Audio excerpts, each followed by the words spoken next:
Everyone, this है Jyoti Gandhi from immigration gurus. आज की वीडियो का मेन टॉपिक है how to start your Germany student visa process. मैं इस वीडियो के अंदर आपको स्टेप बाय स्टेप सारा का सारा प्रोसेस बताऊंगी जर्मनी स्टूडेंट वीजा के लिए, जिससे आप ये अपने लिए बेटर अंडरस्टैंडिंग कर सकते हो कि आपकी जो प्रोफाइल है वो पब्लिक इंस्टीट्यूशन के लिए एलिजिबल है या प्राइवेट इंस्टीट्यूशन के लिए, जिससे आपको कहीं पर भी जो है वो कोई भी कंफ्यूजन नहीं होगा। तो मेक श्योर आप इस वीडियो को एंड तक जरूर देखना।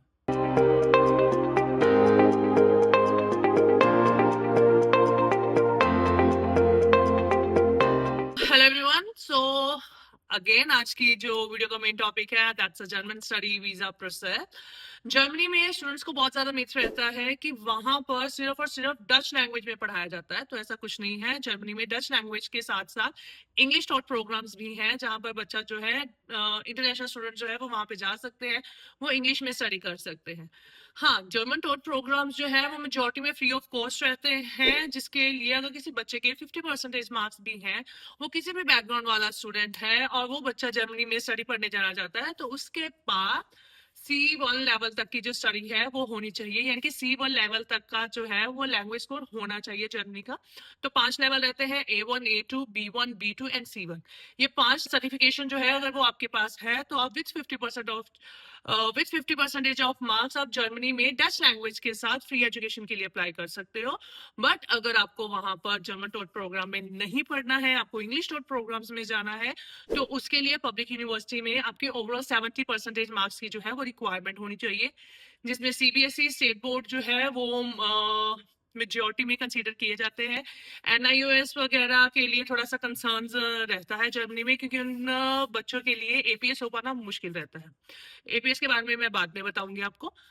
So this is a clear thing. अगर आपके 50% मार्क्स है, आपको पब्लिक इंस्टीट्यूशन में जाना है, तो आपको वहां पे डच में पढ़ना पड़ेगा with the certification of course.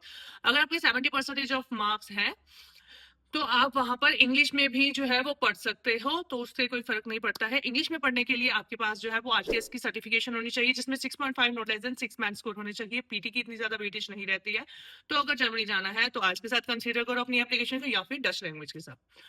तो अब बात करते हैं एडमिशन प्रोसेस की। अगर पब्लिक इंस्टीट्यूशन की बात करूं तो जिसको हम फ्री एजुकेशन बोलते हैं, वहां पर पब्लिक इंस्टीट्यूशन में 100 यूरो से लेके 350 यूरो पर सेमेस्टर की जो है वो रजिस्ट्रेशन एनरोलमेंट फीस जो है वो पर सेमेस्टर फीस रहती है, जो बच्चे को पे करनी पड़ती है, which is a bare minimum 35,000 INR rupees के अकॉर्डिंगली रहती है, तो बच्चा जो है वो अफोर्ड कर लेता है।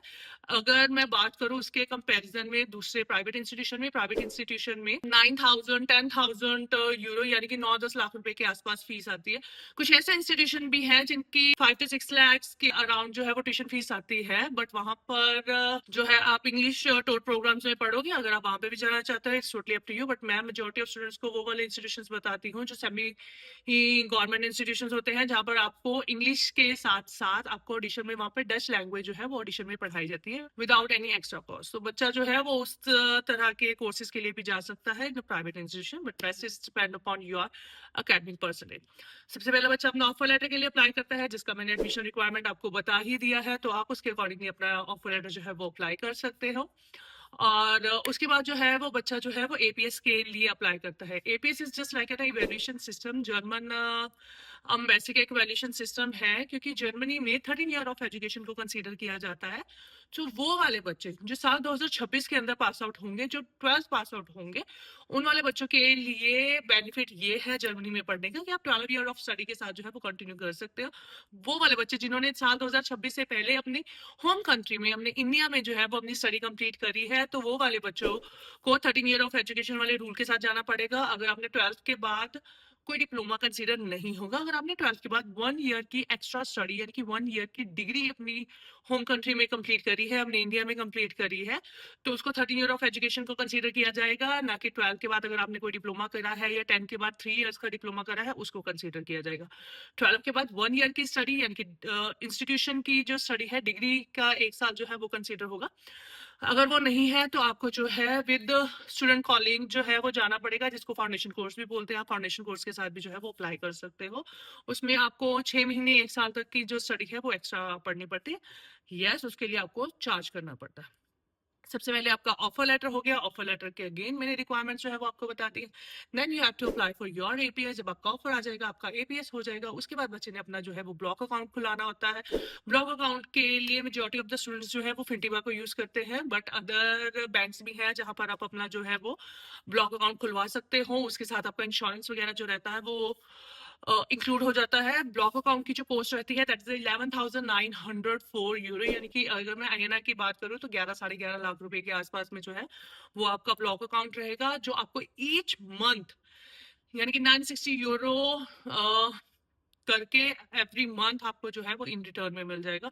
आप उससे चाहे अपना जो है वो वहां पर लिविंग मैनेज कर सकते हो, या फिर आप वहां पर अपने लिए नेक्स्ट ईयर की ट्यूशन फीस के लिए उस पैसे को सेव कर सकते हो। That is totally up to you. बच्चा जो है वो जर्मनी में जब एपीएस हो जाता है, ब्लॉक अकाउंट के बाद है, बच्चे को अपना ट्यूशन फीस जो है वो पेमेंट करनी पड़ती है। ट्यूशन फीस आप चाहो तो 6 मंथ की पे कर सकते हो, बट मैं majority of the time students को ये बोलती हूँ कि आप अपना 1 ईयर का ट्यूशन फीस जो है वो पे करके चलो, क्योंकि 1 ईयर की ट्यूशन फीस के साथ आपका वीजा आउटकम आने का जो चांसेस है वो पॉसिबली हाई हो जाएगा विद द 6 मंथ, क्योंकि 6 मंथ की फीस पे करोगे तो अगेन आपको 6 मंथ का जो रिमेनिंग फीस है उसका एज अ लिविंग एक्सपेंस भी दिखाना पड़ेगा। तो मेक श्योर अगर आप 6 महीने की फीस के साथ जा रहे हो तो रिमेनिंग 6 महीने की फीस जो है वो आपके अकाउंट में यानी कि स्टूडेंट के अकाउंट में होनी चाहिए।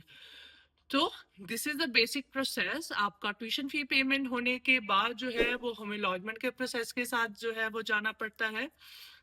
और उस प्रोसेस में अगर मैं वीजा फीस की बात करूँ तो आपकी 75 यूरो के आसपास की जो है वो इमिग्रेशन फीस लगती है, which is minimum immigration fees. आपका जब सारा का सारा प्रोसेस हो जाता है, आपको वीएफएस जर्मनी में अपनी सारी एप्लीकेशन जो है वो डॉक्यूमेंट अपलोड करने पड़ते हैं। वो डॉक्यूमेंट रिव्यू में जाते हैं, उसके बाद आपका स्लॉट आता है। स्लॉट आने में 10 से लेके 15 दिन का टाइम चला जाता है। और अगर मैं ओवरऑल जर्मनी के प्रोसेस की बात करूं तो ओवरऑल जर्मनी का जो प्रोसेस है आपका 3 to 4 मंथ्स का जो प्रोसेस है वो टाइम टेकिंग रहता है। तो अभी के लिए जो अपकमिंग इनटेक है दैट इज अक्टूबर इनटेक। अगर आप अक्टूबर के लिए अप्लाई करना चाहते हो then you are most welcome.